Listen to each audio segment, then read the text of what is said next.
नमस्कार साथियों, आज मैं पहुंचा हूं ग्राम कोठरा गांव में और यहां एक किसान साथी है पवार साहब, सूरज पवार जी इनका नाम है। इनके पास में एक ये छोटी सी बगिया है ना, लगभग 40-45 आधा एकड़ के आसपास की ये बगिया है। इस बगिया में इन्होंने तमाम तरह के पौधे लगा रखे हैं और आप देखेंगे कि पौधों से ये कितना उत्पादन और कितना फ़ायदा लेते हैं। इसमें सबसे पहले आप देखिए इनका केले का पौधा।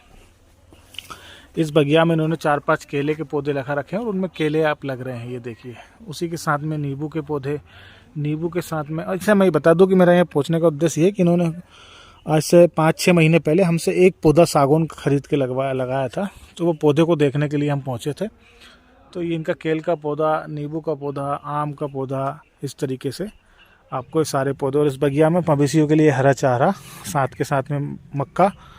और अब मैं लेके चलता हूँ उस पौधे को जो हमने इनको 6 महीने या हमारे ख्याल से 6, साढ़े 6-7 महीने के आसपास पहले इनको हमने यहाँ लगा के हम गए थे इनके यहाँ पे उस पौधे को देखने के लिए।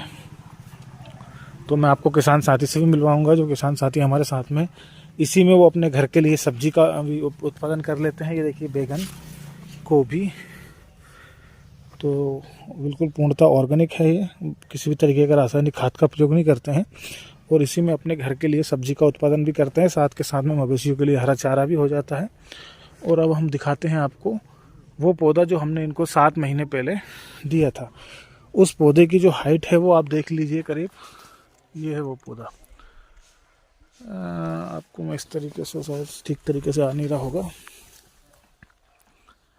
करीब 20 फीट के आसपास की इसकी हाइट हो गई है।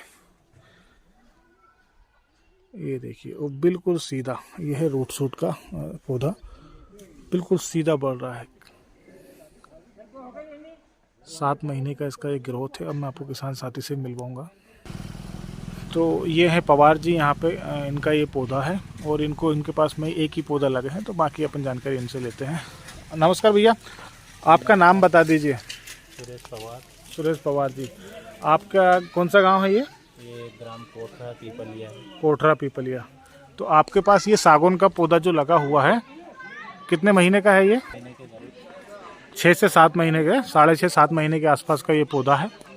और 7 महीने में इसका जो ग्रोथ है, मैं मोबाइल में ठीक से आपको दिखा नहीं पा रहा हूँ, करीब 20 फीट से तो ऊपर है। मेरा हाइट 6.5 फीट के आसपास होगा। हाँ, तो ये 20 फीट से ऊपर का है। और इसके जो थिकनेस है, इसकी जो मोटाई है, वो भी आपको चेक करा देता हूँ मैं। ये इसका थिकनेस है और ये पूरा आप देख सकते हैं।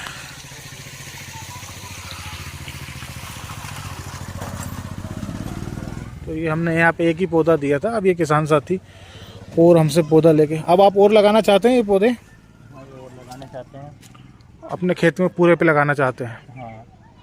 तो अब ये किसान साथी हमसे और पौधे मांग रहे हैं सागौन के, कि भैया हमको और पौधे चाहिए, हम लगाएंगे। हालांकि अभी पौधे लगाने का उचित समय नहीं है, तो सही समय पर इनके खेत में और पौधे हम लगाएंगे। और निश्चित तौर पे आने वाले समय में ये एक बहुत बढ़िया उत्पादन देगा इनको, क्योंकि ये किसान जो हैं पौधे की केयर करते हैं, उनकी देखरेख करते हैं। आप देख भी सकते हैं इनके यहाँ पे टमाटर, गाजर, गोभी, ये सब घर के लिए लगा रखा है इन्होंने। आगे देखेंगे तो मवेशी के लिए लगा रखा है ना। और इसकी जो बंड है, इसकी जो बाउंड्री है, उस पर आपको गन्ने से लेकर ये गन्ना, केले, जाम, सभी पौधे लगा रखे हैं। एक बिल्कुल प्राकृतिक वातावरण यहाँ पे बना रखा है इन्होंने। तो अन्य किसान साथी भी इस तरीके से छोटे छोटे रकबे जो उनके पास में है, उस पर वो खेती किसानी कर सकते हैं। साथ के साथ में वो फलदार उत्पादन भी ले सकते हैं और घर की बिल्कुल पूर्णतः ऑर्गेनिक जैविक खेती करके घर की साग सब्जियों की भी पूर्ति कर सकते हैं। यहाँ आप देखेंगे जैसे ये पालक लगा हुआ है, पालक, उसके आगे धनिया लगा हुआ है। तो अपने घर की पूर्ति यहाँ आसानी से हो जाती है और साथ के साथ मवेशियों का हरा चारा हो जाता है। और उसकी जो बाउंड्री है, भारी बाउंड्री है, जिस पे फलदार पौधे लगाकर एक अच्छा फल का उत्पादन भी ले लेते हैं। तो इस छोटे से रकबे से, लगभग ये 40 डिसमिल के आसपास का रकबा होगा, छोटे से रकबे से ये सभी प्रकार का उत्पादन ले रहे हैं। तो ये एक आइडियल किसान है, आदर्श किसान है हमारे लिए। धन्यवाद सभी साथियों को।